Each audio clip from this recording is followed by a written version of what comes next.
Hello guys and welcome to How to Socials. In this video I am going to show you how to lock apps during measuring on Flip app. So let's start. First open the Flip app.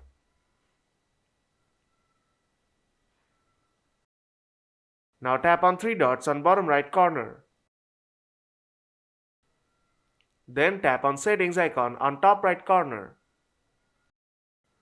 Now tap on lock during measuring. Now you have to enable all the options and allow necessary permissions.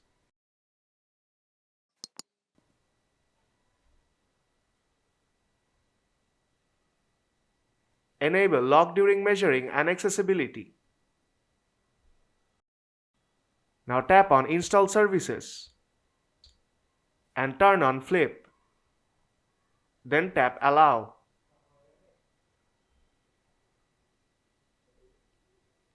Now tap on available apps during lock.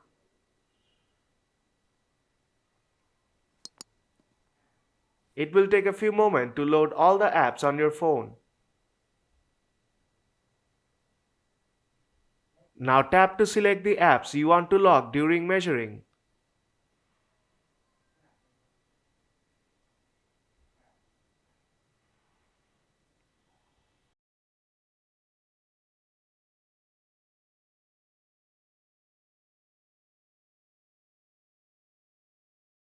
When you are done, tap on the arrow icon on top left corner. And that's how you can lock during measuring on Flip app. So if this video helped you out, then don't forget to leave a like. And see you in the next tutorial.